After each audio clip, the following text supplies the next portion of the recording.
अस्सलाम वालेकुम dear students, here is Kumail Haider and welcome to campus.pk। आपको वैसे भी पता होगा बेटा, ज़रा टाइमिंग ज़रा चेंज हो गया था, ठीक है, ड्यू टू सम।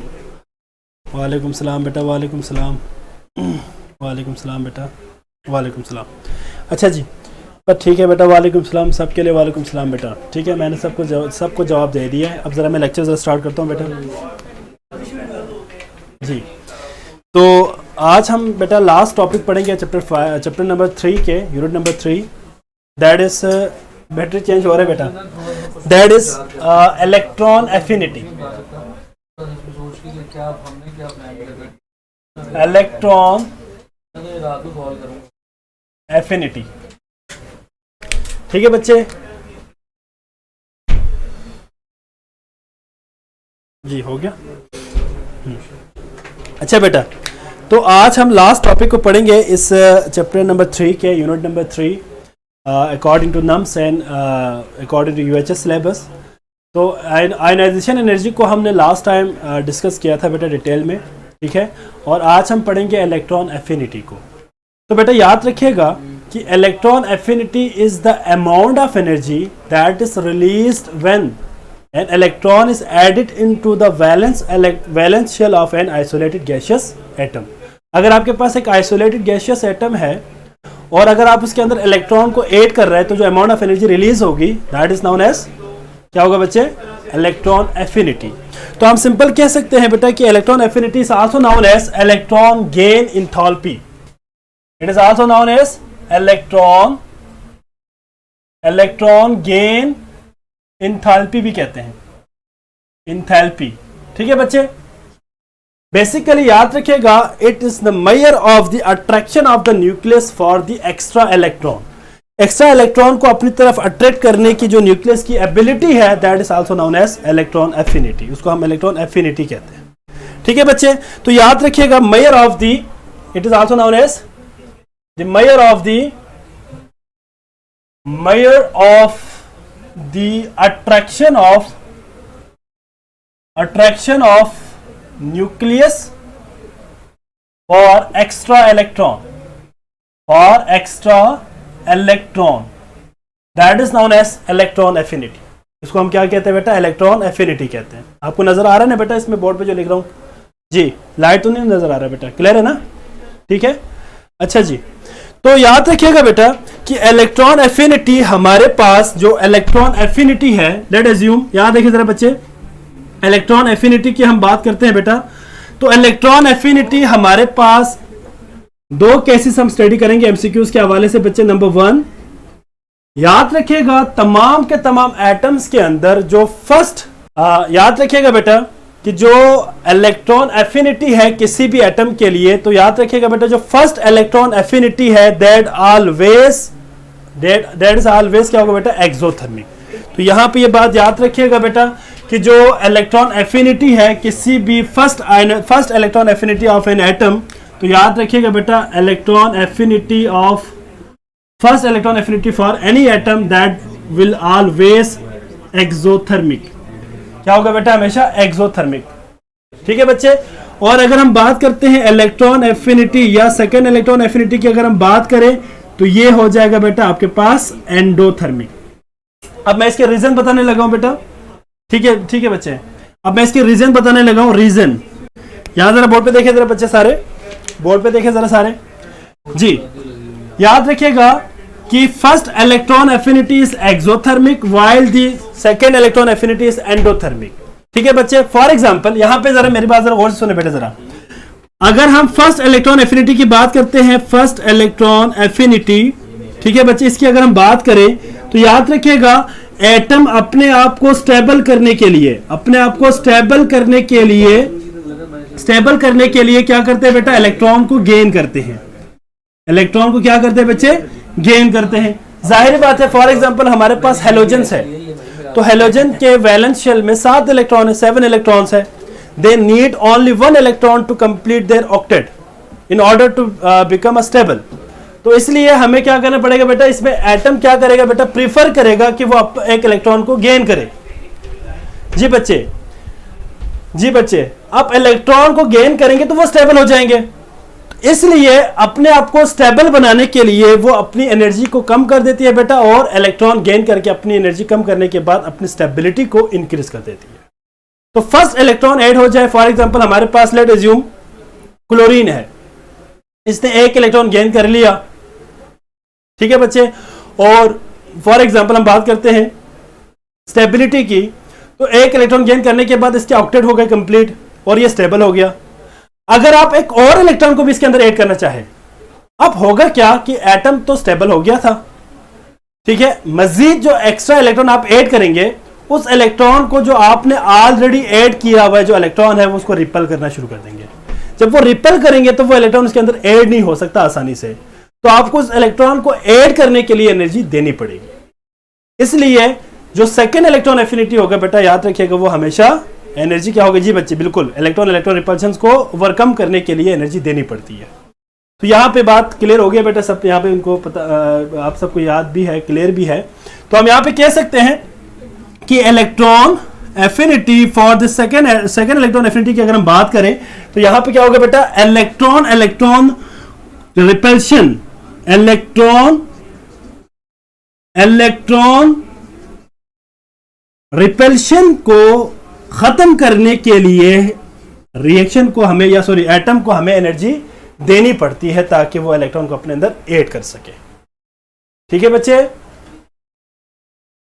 ऑब्वियसली, ठीक है बेटा, क्लियर हो गया बेटा सबको, यहाँ पे मेरे ख्याल है सबको क्लियर है, इसलिए सबने अपने अपने पॉइंट्स भी दे दिया है और वो पॉइंट्स भी सही है। ठीक है बच्चे, इसमें हम एग्जाम्पल को जरा डिस्कस करते हैं बेटा। एग्जाम्पल आपके पास है, एग्जाम्पल है आपके पास, फॉर एग्जाम्पल अगर आप ऑक्सीजन एटम में एक इलेक्ट्रॉन ऐड करें, ठीक है बेटा, फॉर एग्जाम्पल हमारे पास ऑक्सीजन गैसियस फॉर्म में मौजूद है, ठीक है बच्चे, और आप अगर इसके अंदर एक इलेक्ट्रॉन ऐड करें, 1 इलेक्ट्रॉन ऐड करें, तो यहां पे आपके पास O-1 फॉर्मेशन के लिए जो अमाउंट ऑफ एनर्जी रिलीज होगी, जाहिर बात है डेल्टा H इलेक्ट्रॉन एफिनिटी, या हम सिंपल इसको कहते हैं कि इलेक्ट्रॉन एफिनिटी या first electron affinity that would be equals to 141 kilo joule per mole. Clear है बेटा सबको जी। अगर एक इलेक्ट्रॉन को वो गेन करे तो वो एनर्जी क्या करेंगे बेटा, रिलीज करेंगे, जिसको हम माइनस साइन से शो करेंगे। किससे शो करेंगे बेटा, माइनस साइन से शो करेंगे, that is minus 141 kilo joule per mole energy release होगी। तो वही रीजन अभी हमने बता दिया, स्टेबिलिटी आ गई इसकी। अब ऑक्सीजन को एक इलेक्ट्रॉन और भी रिक्वायर्ड है स्टेबल होने के लिए, बट स्टिल नो जो एक्स्ट्रा इलेक्ट्रॉन ऐड हुआ है वो आने वाले इलेक्ट्रॉन को रिपेल करना शुरू करेगा, क्योंकि सेम चार्जेस है, वो रिपेल करना शुरू कर देगा। तो इलेक्ट्रॉन रिपल्शन की वजह से उस इलेक्ट्रॉन को ऐड होने के लिए एनर्जी देनी पड़ती है, और ये एनर्जी कहां से हासिल होगी, ठीक है बेटा, और ये एनर्जी कहां से हासिल होगी बेटा, ये एनर्जी हासिल होगी सराउंडिंग से। जी बच्चे, एनर्जी हासिल होगी कहां से बेटा, सराउंडिंग से। अब यहां पे O-1, अगर इसके अंदर एक और इलेक्ट्रॉन भी हम ऐड कर दें तो यहां पे क्या होगा बेटा, दे विल फॉर्म O-2, ठीक है बेटा, O-2 आयन बना देगा।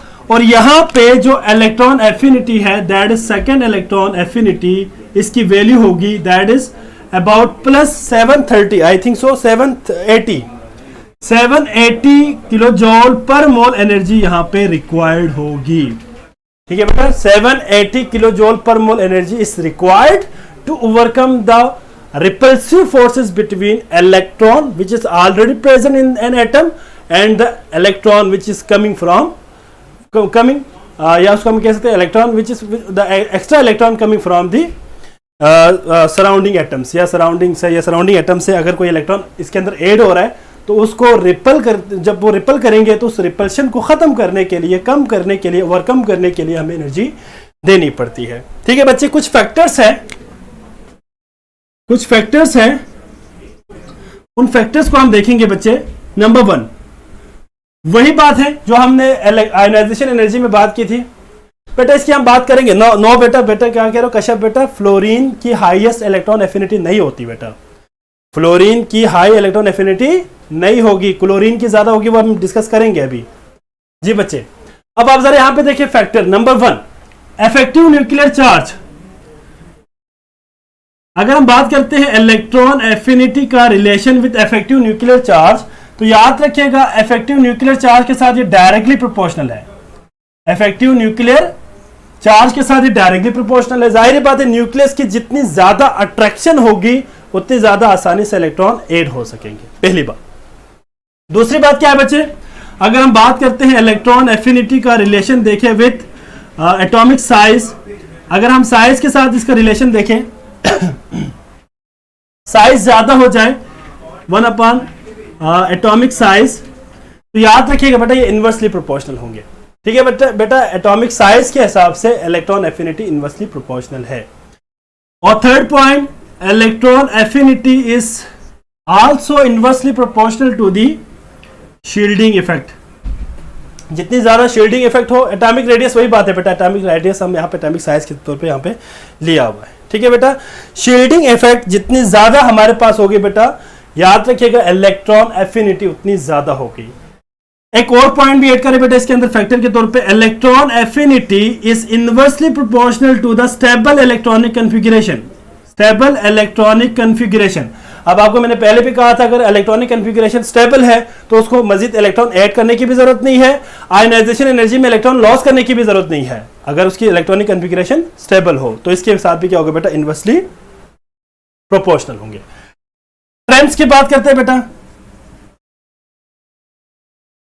अगर हम पीरियड में बात करें, from left to right in the periodic table, अगर हम left to right periodic table के अंदर मूव करें लेफ्ट टू राइट, तो याद रखिएगा बेटा इलेक्ट्रॉन एफिनिटी इंक्रीज होगी। इलेक्ट्रॉन एफिनिटी की वैल्यू क्या होगी बेटा, इंक्रीज हो जाएंगे। और अगर हम ग्रुप में देखें तो अगर टॉप टू बॉटम अगर हम बात करते हैं top to bottom in the periodic table, तो याद रखिएगा इलेक्ट्रॉन एफिनिटी की वैल्यू कम होती जाएगी। इसकी रीजन ये फैक्टर्स, आप जरा खुद से जरा सोचें कौन कौन से फैक्टर उसके ऊपर काज हो रहे हैं। फॉर एग्जांपल अगर हम लेफ्ट टू राइट की बात करते हैं तो इफेक्टिव न्यूक्लियर चार्ज इंक्रीज हो रही है। जब इफेक्टिव न्यूक्लियर चार्ज इंक्रीज होगी तो हमने भी थोड़ी देर पहले भी कहा कि बेटा डायरेक्टली प्रोपोर्शनल है तो इलेक्ट्रॉन एफिनिटी की वैल्यू बढ़ जाएगी। ठीक है बच्चे, और ग्रुप में अगर हम बात करें तो top to bottom electron affinity decrease होगी क्योंकि साइज इंक्रीज हो रही है। ठीक है बच्चे, अब यहां पे एमसीक्यूज के हवाले से याद रखिएगा बेटा, एमसीक्यूज के हवाले से याद रखिएगा इलेक्ट्रॉन एफिनिटी की वैल्यू हमारे पास यहां पे दो एग्जांपल मैं यहां पे दे रहा हूं।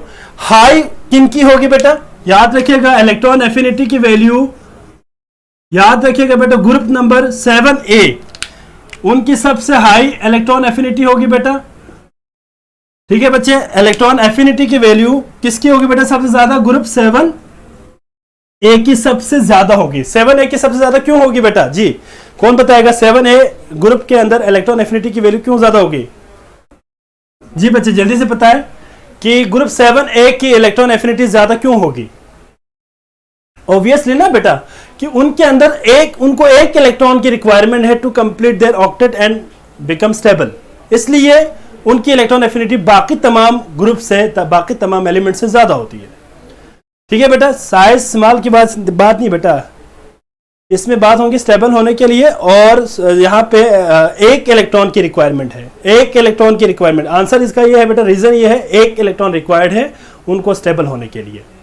और जो हमारे पास लो स्टेबिलिटी या लो इलेक्ट्रॉन एफिनिटी की वैल्यू किन की होगी बेटा, ग्रुप 2A, ग्रुप 5A और ग्रुप 8A की, क्योंकि इनके अंदर स्टेबल इलेक्ट्रॉनिक कॉन्फ़िगरेशन होती है।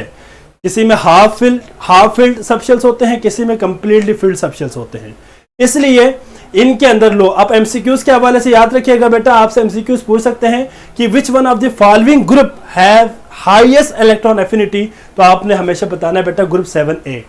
और अगर आपसे पूछे कि जिसमें कम से कम इलेक्ट्रॉन एफिनिटी की वैल्यू होगी बेटा, तो क्या होगी बेटा आपके पास ग्रुप 2A, 5A एंड क्या है बेटा आपके पास 8A। बहुत इंपॉर्टेंट एमसीक्यूज बेटा मैं आपको बता रहा हूं, बहुत इंपॉर्टेंट एमसीक्यूज, बल्कि मैं क्वेश्चंस भी यहां पे लिख लेता हूं कि बेटा which one of the following element have या which one of the following atom has practically zero electron affinity. जी हमारे पास एक है बेटा atom have practically zero electron affinity. जी बच्चे जरा मुझे बताएं, ऑप्शन आपके पास है बेटा, that is number 1, number A option है, that is magnesium, B is beryllium, C is for example हम कहते हैं sodium, D is both A and B. बेटा याद रखिएगा कि जो प्रैक्टिकली जीरो जिनकी इलेक्ट्रॉन एफिनिटी होती है बेटा वो है मैग्नीशियम और बेरिलियम की। ठीक है बच्चे, तो हम यहां पे बात यहां पे ऐड भी कर सकते हैं कि magnesium and beryllium have practically zero electron affinity. बेटा याद रखिएगा, बहुत इंपॉर्टेंट एमसीक्यूज है, ये पास्ट पेपर में आया भी है बेटा, इसको जरा आप लोग देख लेना। ठीक है बच्चे, मैं दोबारा बता रहा हूं बेटा कि मैग्नीशियम और बेरिलियम की क्यों बेटा आपके पास प्रैक्टिकली जीरो है। पहली बात तो यह है कि आपके पास मैग्नीशियम तो मेटल है, इलेक्ट्रॉन गेन करने की एबिलिटी वैसे भी इनकी कम होती है। दूसरी बात, मैग्नीशियम के अंदर स्टेबल इलेक्ट्रॉनिक कॉन्फ़िगरेशन है, very highly stable electronic configuration है, जिसके एस सब शेल के अंदर 2 इलेक्ट्रॉन है। और बेरिलियम के अंदर भी क्या है बेटा, स्टेबल इलेक्ट्रॉनिक कॉन्फ़िगरेशन है और एस में 2 इलेक्ट्रॉन फिल है। ठीक है बच्चे, तो इनकी प्रैक्टिकली जीरो इलेक्ट्रॉन एफिनिटी होती है। रिपीट सन 8A बेटा ऑब्वियसली ना बच्चे, देखिए अगर आप ग्रुप ए की 8A की बात करते हैं नोबल गैसेस की, तो नोबल गैसेस तो वैसे भी शरीफ लोग हैं सारे, ऐसा ही है ना बेटा, आप सबको पता होगा ना बेटा, मैं बता रहा हूं बेटा, मैं बताने लगा हूं। देखिए आप ग्रुप 8A को कुछ नाम से याद करते हैं। एक तो आप कहते हैं नोबल गैसेस, नोबल किसे कहते हैं, शरीफ, बेचारे शरीफ लोग होते हैं। क्यों शरीफ कहते हैं बेटा, शरीफ लोगों की क्या खासियत होती है, याद रखिएगा जो शरीफ लोग होते हैं वो किसी से लड़ते नहीं है, झगड़ते नहीं है, किसी के साथ किसी को तंग नहीं करते।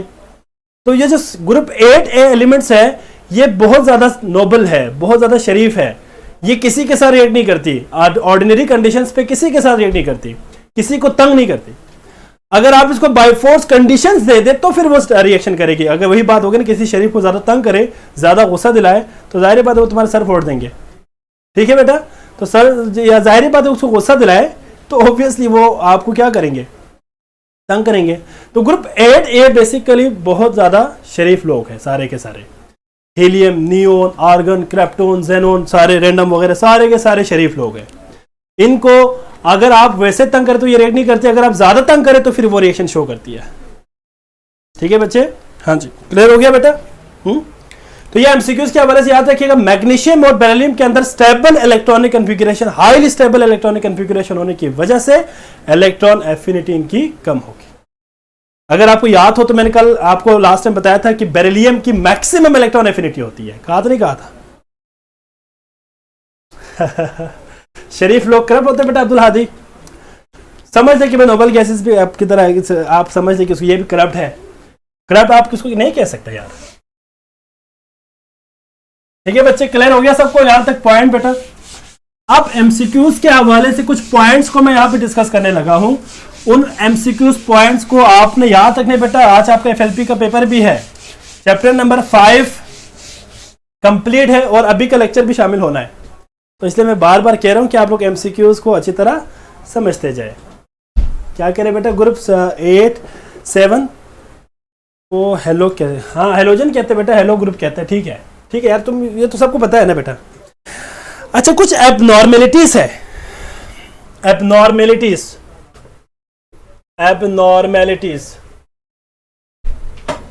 जी बच्चे, एमसीक्यूज के हवाले से बहुत ज्यादा इंपॉर्टेंट है, इसको आपने अच्छी तरह मेमोराइज करना है बेटा।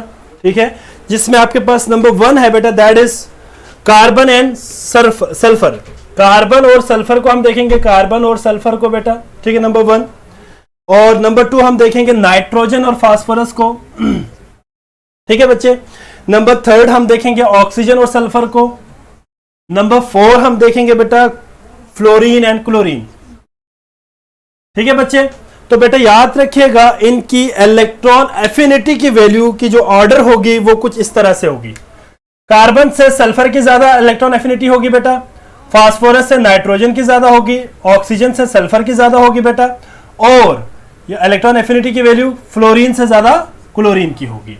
अगर हम इसी को हेलोजन के अंदर स्टडी करें, हेलोजन ग्रुप के अंदर स्टडी करें बेटा, तो हेलोजन में याद रखिएगा इलेक्ट्रॉन एफिनिटी की जो ट्रेंड है वो कुछ इस तरह से होगी बेटा।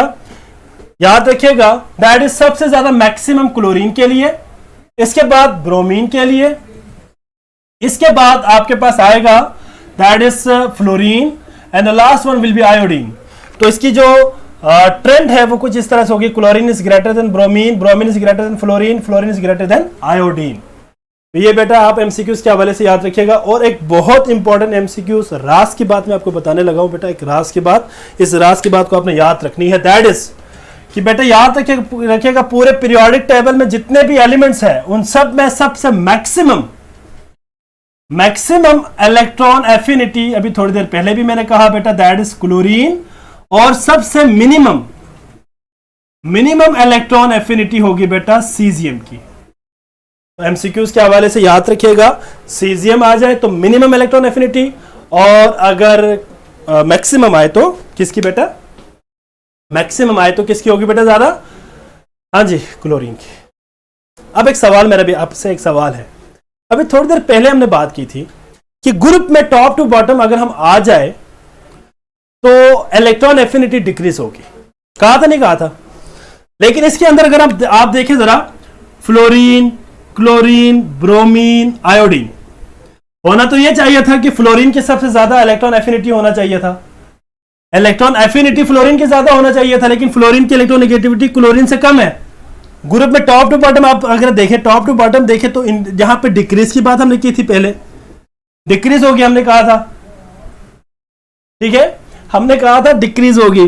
अब यहां पे बात उलट हो रहा है कि भाई क्लोरीन की इलेक्ट्रॉन एफिनिटी फ्लोरीन से ज्यादा है जी। Why, what is the reason behind this कि क्लोरीन की इलेक्ट्रॉन एफिनिटी फ्लोरीन से ज्यादा है? जी बच्चे जल्दी से बताए बेटा जरा, मुझे जल्दी से बताए बेटा जरा, हमने नेक्स्ट टॉपिक भी शुरू करना है, जल्दी करें जी बच्चे।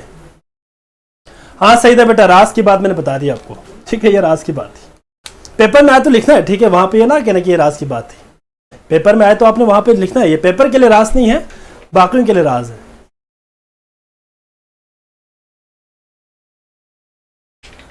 जी।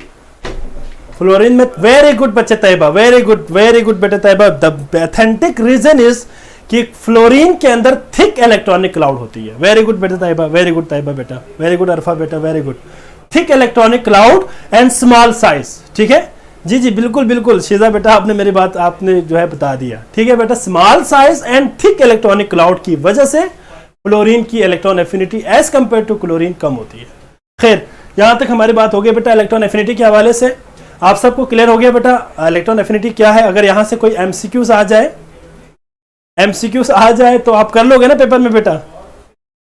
हाँ जी, अगर पेपर में आ जाए तो कर लोगे बेटा, ठीक है। Let's see in your FLP, आपके एफएलपी में हम देख लेंगे कितना आप अंडरस्टैंड कर चुके हैं जी बच्चे। नेक्स्ट आपका चैप्टर है बेटा chapter number 4, chapter number 4 that is chemical bonding. बेटा बहुत इंपॉर्टेंट चैप्टर है, केमिकल बॉन्डिंग बहुत इंपॉर्टेंट चैप्टर है बेटा आपके regarding to your MDCAT, UHS के अकॉर्डिंग भी बेटा, और एज वेल एज नम्स के अकॉर्डिंग भी बहुत ज्यादा इसकी इंपॉर्टेंट है, इंपॉर्टेंस बहुत ज्यादा है, ठीक है बच्चे। मैं जरा एक मार्कर चेंज कर लेता हूं बेटा 1 मिनट के लिए। अच्छा बेटा मार्कर मैंने चेंज कर लिया, ठीक है, यस सर, वेरी गुड बेटा, वेरी गुड, ठीक है बेटा, समझ आ गया। तुम लोग सारे बहुत ज़्यादा जीनियस हो गए ना, तुम्हारी केमिस्ट्री मुझसे भी अच्छी हो गई है, इसलिए तुम्हें समझ आ रही है ना जी बच्चे। अच्छा जी बेटा, अब मैं आपको कुछ पॉइंट्स बता दूं, इसके बाद फिर हम चैप्टर को शुरू करेंगे। केमिकल का एक सॉरी क्या था, हाँ बॉन्डिंग। अच्छा बच्चे, तो ये आपके पास, पहले मैं आपको ज़रा वैसे बता देता हूँ ओवरऑल चैप्टर के बारे में यूएचएस और नम्स के हवाले से, इसके बाद फिर हम चैप्टर को स्टार्ट करेंगे, ठीक है बच्चे। याद रखिएगा बेटा इस चैप्टर में तमाम के तमाम टॉपिक्स इन्वॉल्व नहीं है आपके सिलेबस के अंदर, लेकिन जो टॉपिक इन्वॉल्व है ना वो बहुत इंपॉर्टेंट है। पेपर के हवाले से आप पास पेपर उठा के देख लीजिएगा। बेटा टाइमिंग मुझे नहीं पता एफएलपी का, मेरे ख्याल 6 बजे का होगा, या 6 बजे टाइमिंग है बेटा आपका, 6 बजे आपका एफएलपी होना है। अच्छा मैं बताना ये चाह रहा था जी बेटा, आपका जो नम्स है और यूएचएस के अकॉर्डिंग इस चैप्टर की इंपॉर्टेंट बहुत ज़्यादा है, यहाँ से बहुत ज़्यादा क्वेश्चन आते हैं। तो मैं बताना ये चाह रहा था बेटा कि इसके अंदर कुछ हम केमिकल बॉन्डिंग के हवाले से कुछ types according to Lewis concept of ionic bond, covalent bond, coordinate covalent bond को डिस्कस करेंगे। और ये नाम से ही आपके पास बेटा लेविस के अकॉर्डिंग हमने डिस्कस करना है इसको, और ये आपके नम्स के अकॉर्डिंग भी बहुत इंपॉर्टेंट है और आपका यूएचएस के अकॉर्डिंग भी बहुत ज़्यादा इंपॉर्टेंट है। इसमें एक खास तौर पे एक स्पेसिफिक टॉपिक आएगा जिसको हम कहेंगे cross and dot model for the covalent bonding, वो हम डिटेल पढ़ेंगे, वो भी आपके पिछले साल भी सवाल आया हुआ था पेपर में, वो भी हम डिस्कस करेंगे।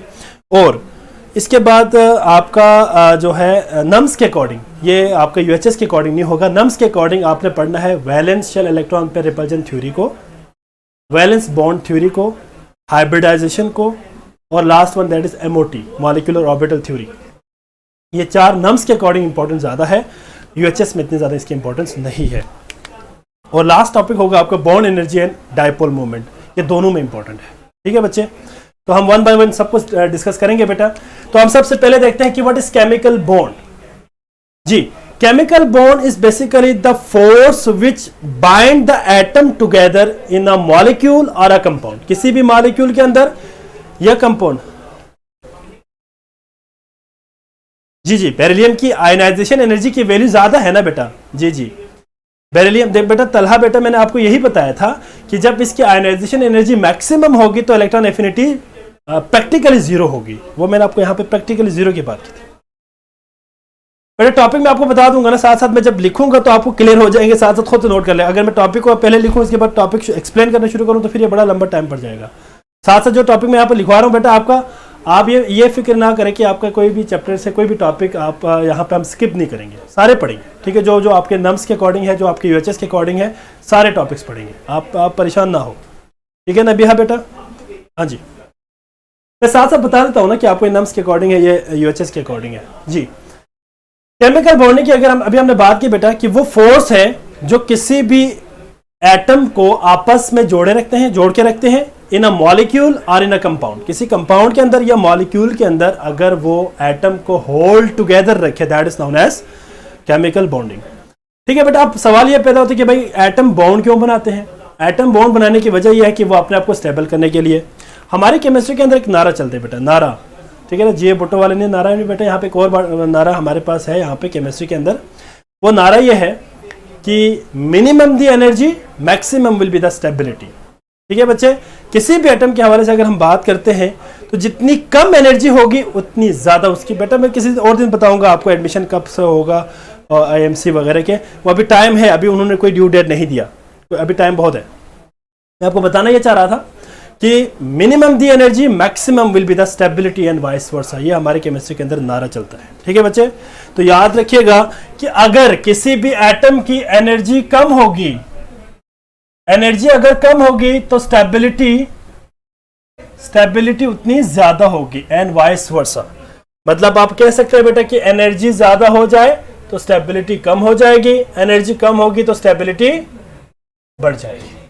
ठीक है बच्चे, mean to say they are inversely proportional to each other, एक दूसरे के साथ क्या है, इनवर्सली प्रोपोर्शनल है। सर आपने नम्स के बारे में इंफॉर्मेशन देनी थी बेटा, मैं बता दूंगा आपको। ठीक है बेटा, नम्स के हवाले से मैं बता दूंगा, अभी टाइम है, जब ये शुरू हो जाएंगे तो मैं आपको बताऊंगा कि कैसे आपने अप्लाई करना है। ठीक है बच्चे, कैसे आपने केमिस्ट्री के पोर्शंस को करना है, ये सारे बता दूंगा बेटा। मुश्किल नहीं आता पेपर, सच बात बताऊं कि नम्स के पेपर मुश्किल नहीं आते, केमिस्ट्री के बहुत आसान पेपर आते हैं सीरियसली।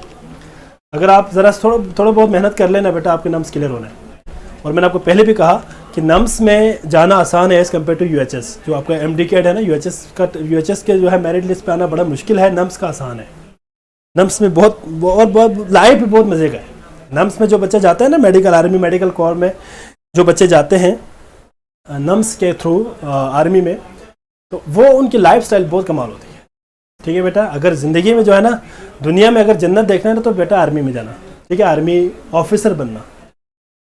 ठीक है जी जी, ठीक है बच्चे। खैर वो किसी और दिन बताऊंगा बेटा, अभी मुझे टॉपिक पढ़ाने दें। जी, एनर्जी ज़्यादा होगी स्टेबिलिटी कम होगी एंड वाइस वर्सा। ठीक है बच्चे, नंबर 1 आज हम जो टॉपिक डिस्कस करेंगे बेटा, that is Lewis concept of बेटा। इसके अंदर बहुत सारे एमसीक्यूज आएंगे, मैं आपको साथ साथ एमसीक्यूज भी लिखूंगा यहाँ पे। ठीक है बेटा, लेविस कंसेप्ट ऑफ, मैं इसको ऊपर लिखता हूँ बेटा, यहाँ पे मेरा ना जगह अजीब से बन रहा है। Lewis concept of ionic bond, मैं इसको एब्रीविएटेड फॉर्म में लिखता हूं बेटा, आयोनिक बॉन्ड। ठीक है बच्चे, covalent bond and coordinate covalent bond. Coordinate covalent bond. ठीक है बच्चे, Lewis concept of ionic bond, covalent bond, coordinate covalent bond, ये आपका नम्स के अकॉर्डिंग भी है बेटा और यूएचएस के अकॉर्डिंग भी है। अच्छी तरह इसको अंडरस्टैंड करना बेटा। इसके अंदर से बहुत सारे एमसीक्यूज आएंगे जो टेक्निकल होगा और इसके अंदर भी हम बहुत सारे राज की बात करेंगे। ठीक है बेटा, राज की बात से मुराद जो आपके पेपर के हवाले से बहुत इंपॉर्टेंट है। ठीक है बच्चे, यार ये वायर क्या है यार, मैंने कितने दफा कहा कि यार पोर्टेबल रखा करे यार, ये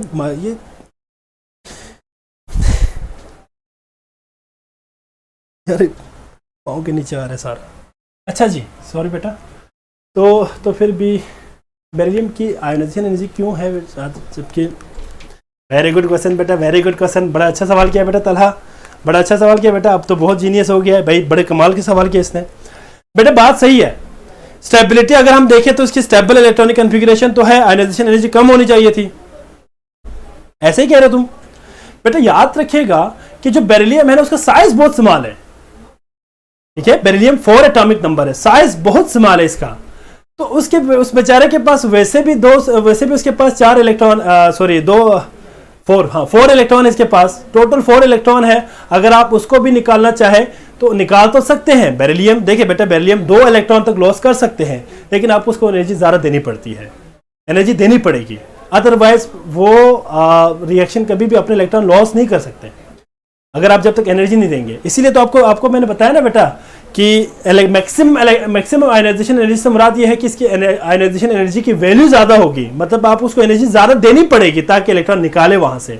आसानी से इलेक्ट्रॉन लॉस नहीं करेंगे, बेरिलियम आसानी से इलेक्ट्रॉन लॉस नहीं करेंगे, आप उसको निकालने के लिए एनर्जी ज्यादा देनी पड़ेगी। तभी तो उसको हमने कहा बेटा कि हाई आयोनाइजेशन एनर्जी होती है, एनर्जी ज्यादा देनी पड़ती है। अच्छा जी, राज की बातें सुन के बड़े खुश हो जाते हैं बेटा ताइबा। हाँ जी, तो फिर हम अब यहाँ से आगे हम बहुत सारे राज की बातें करेंगे। ठीक है बच्चे, बहुत सारे राज की बातें करेंगे यहाँ से आगे। खैर, टॉपिक पे आ जाए बेटा जरा। Lewis concept of ionic bond, covalent bond and coordinate covalent bond. अच्छा, एक बात याद रखिएगा कि आयनिक बॉन्ड को इलेक्ट्रोवैलेंट बॉन्ड भी कहते हैं। क्या कहते हैं बेटा? Electrovalent bond. क्यों कहते हैं मैं थोड़ी देर बाद बताऊंगा आपको। और कोऑर्डिनेट कोवेलेंट बॉन्ड को डेटिव बॉन्ड भी कहते हैं।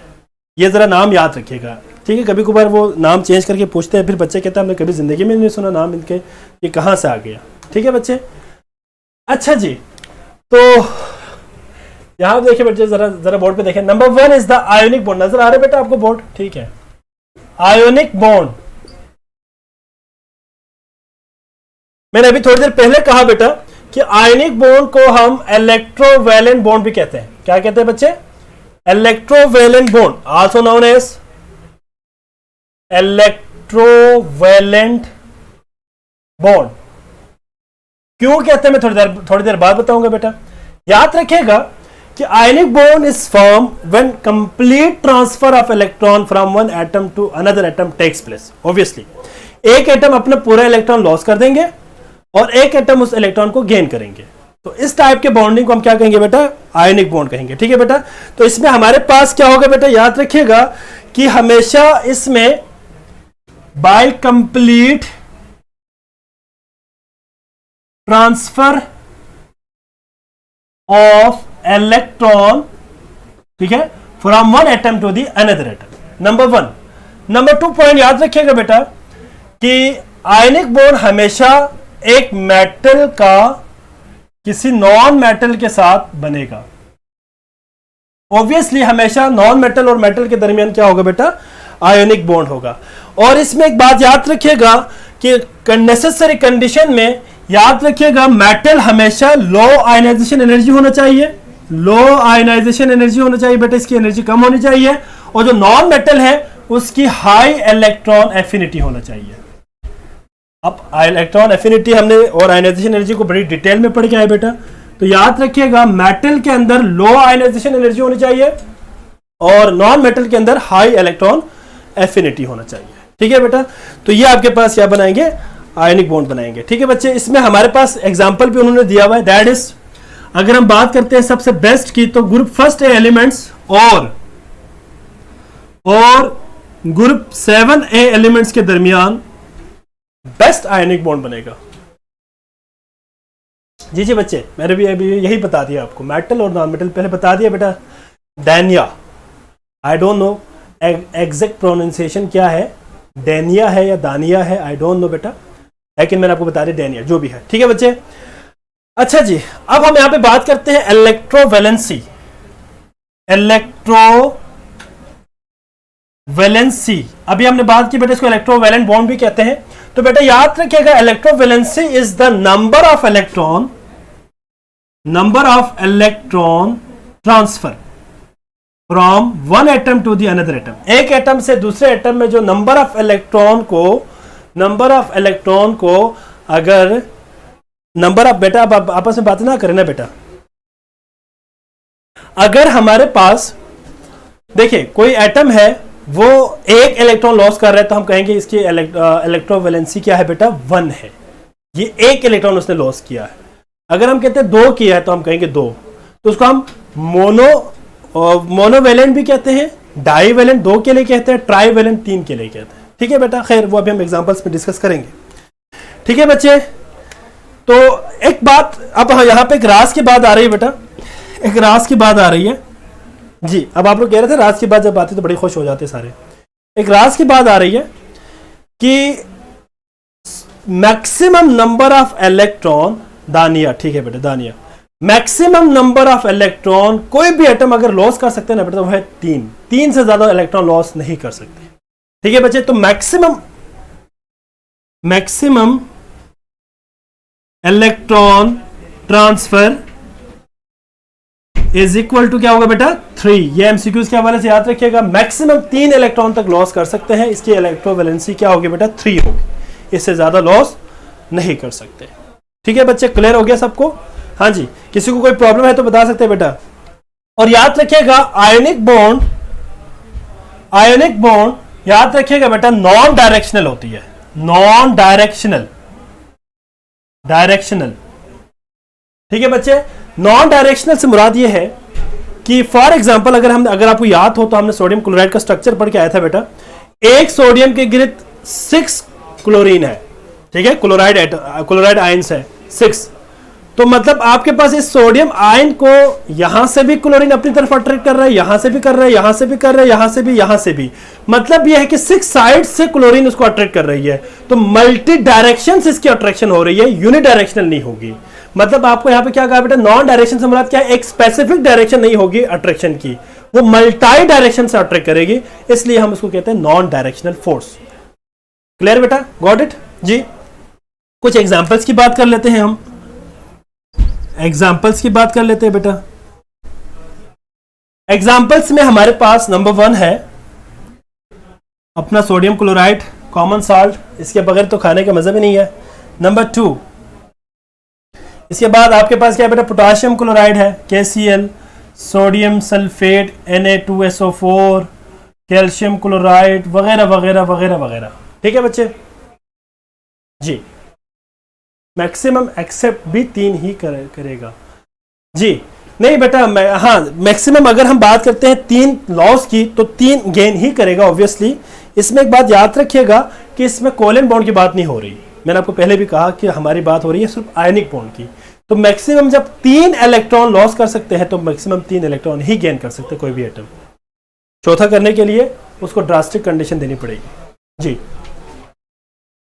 ठीक है बेटा, क्लियर हो गया सबको जी बच्चे?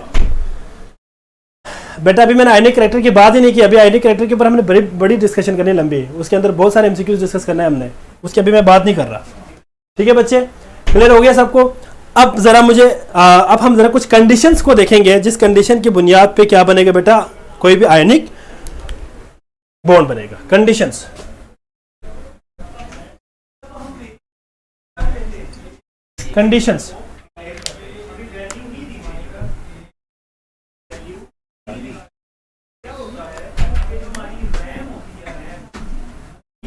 Number 1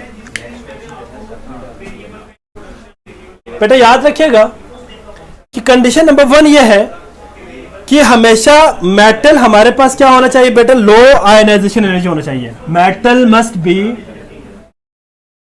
must have low ionization energy, अभी हमने बात की बेटा थोड़ी देर पहले। फर्स्ट कंडीशन क्या है? Metal must be low ionization energy. Number 2,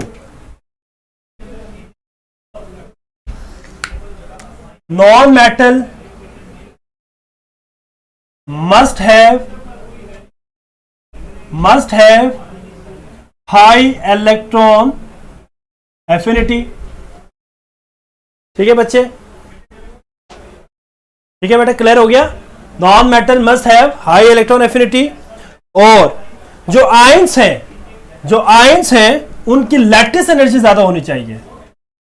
जो आयंस है, ions must have high lattice energy, lattice energy ज्यादा होनी चाहिए। अभी मैं डिस्कस करूंगा लैटिस एनर्जी क्या चीज है, थोड़ी देर बाद डिस्कस करेंगे हम इसमें। ठीक है बच्चे, तो लैटिस एनर्जी मैक्सिमम होनी चाहिए किसके लिए? आयंस के लिए। क्लियर हो गया बेटा ये बात? अब एक रास की बात और आ रही है बेटा, एक रास की बात आ रही है। अच्छा जी, एक रास की बात आ रही है बेटा, इसको जरा अच्छी तरह याद रखना है बेटा, इसी की मदद से हम परसेंटेज आयनाइजेशन को भी कैलकुलेट करेंगे। नंबर 1, जो मेटल है वो लार्जर साइज का होना चाहिए बेटा। जो कैटाइन है, मेटल कैटाइन की जो बात हम करेंगे, वो लार्ज साइज का होना चाहिए विद लो इलेक्ट्रोनेगेटिविटी। ठीक है बच्चे? नंबर 1 क्या है बेटा कि कैटाइन, जो कैटाइन है must be larger size with low electronegativity. ठीक है बच्चे? और जो एनाइन है, anion must be smaller size with high electronegativity, condition for the formation of ionic bond. जी बच्चे, एक रास की बात और आ गई बेटा, एक रास की बात आ गई है। अगर आपसे पेपर में पूछते हैं ना कि किस कंपाउंड के अंदर आयनिक परसेंटेज आयनिक इलेक्ट्रॉन किस में ज्यादा है, तो उसको बताने के लिए एक शॉर्ट टेक्निक भी है, शॉर्ट टेक्निक भी है बच्चे। अभी टाइम है यार, 4 बजे तक है ना, अभी तो अभी 55 हुआ है, 5 मिनट पूरे हैं बस। ठीक यार, बस ये खत्म करने दो मुझे जी। अच्छा जरा मुझे बताया बेटा कि देखिए, cation must be larger size with low electronegativity, और एनाइन क्या होना चाहिए बेटा? Must be smaller size with high electron affinity. और बेटा याद रखिएगा, ये दोनों डायरेक्टली प्रोपोर्शनल होगी बेटा किसके? परसेंटेज आयोनिक करैक्टर के, परसेंटेज आयोनिक करैक्टर के डायरेक्टली प्रोपोर्शनल हो गए। अब आपसे एक एमसीक्यूज में पूछने लगा हूं बेटा, एक एमसीक्यूज है। ठीक है, यहां पे एक बात याद रखिएगा, percentage ionic character is directly proportional to difference in electronegativity. ये बात आपने याद रखनी, पहली बात। यहां पे मैं आपसे एक एमसीक्यूज पूछ रहा हूं बेटा, आपके पास एक एमसीक्यू जो है ऑप्शंस है आपके पास, दैट इज, एक आपके पास है sodium chloride, sodium chloride number 1, number 2 is the caesium, beta is the caesium fluoride, number 40 is the आपके पास एग्जांपल होगा सीजियम क्लोराइड, और number delta is the sodium fluoride. जी बेटा, ऑप्शन आपके पास ए बी सी ये दिया हुआ है। अब क्वेश्चन मैं आपको बताने लगा हूं, रास की बात बताने लगा हूं बेटा, क्वेश्चन आपसे पूछने लगा हूं, बता दे मुझे मैक्सिमम परसेंटेज आयोनिक करैक्टर बता दे, और मिनिमम परसेंटेज आयोनिक करैक्टर बता दे। जी बच्चे, हाँ जी, ऑब्वियसली आप क्या कहेंगे बेटा? सीजियम फ्लोराइड ही कहेंगे। अब इसके रीजन मैं आपको बताने लगा हूं, इधर देखिए जरा, मैक्सिमम परसेंटेज आयोनिक करैक्टर किस में ज्यादा है बेटा? सीजियम फ्लोराइड में। क्यों? अब जरा गौर से देखें, हमने अभी कहा कि cation must be larger size with low electronegativity. जी यहां देखिए जरा, cation must be larger size with low electronegativity, electronegativity कम होनी चाहिए। जी बेटा, यहां पे जरा देखें, सोडियम देखे, सीजियम देखे, सीजियम का साइज सोडियम से ज्यादा है, यहां पे भी सोडियम है, तो सोडियम से ज्यादा ऑब्वियसली सीजियम हो गया, तो इन दोनों में से एक हो सकता है।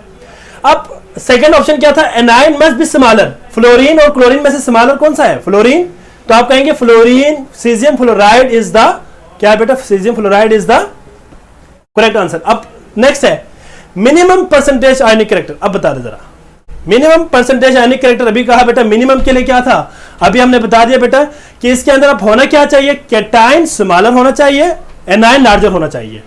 अब आप जरा देखें, इसमें आपके पास सोडियम क्लोराइड की अगर हम बात करें तो सोडियम क्लोराइड आपके पास क्या है बेटा जी, जरा इसका इस ऑप्शन का आंसर बताओ बेटा जरा, minimum percentage ionic character, sir how we can recognise ionic bond between atoms, बेटा मैं आपको ये बता दूंगा बाद में, अभी टाइम हो गया, यार जल्दी वो टेस्ट भी लेना है, हाँ जी बस 1 मिनट बेटा, सिर्फ 1 मिनट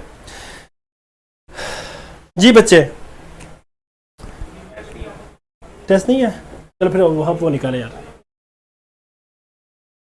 ऑप्शन डी है बेटा, 1 मिनट यार जी, बिल्कुल बेटा, आपके पास इसमें देखिए, एक तो आपके पास क्या है, स्मॉलर साइज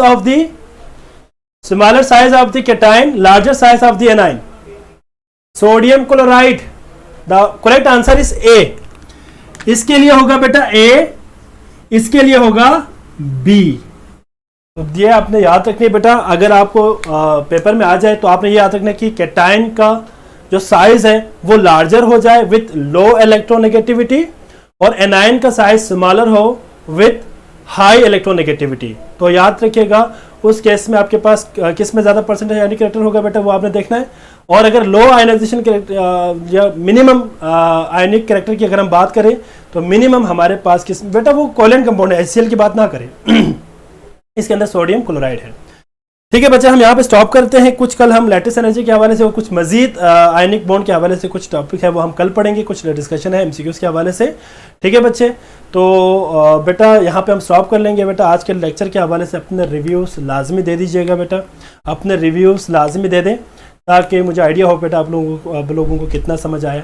ठीक है बेटा, तो अपना बहुत ज़्यादा ख्याल रखिएगा बेटा, बहुत सारा ख्याल रखिएगा बेटा। ठीक है, अल्लाह हाफिज़।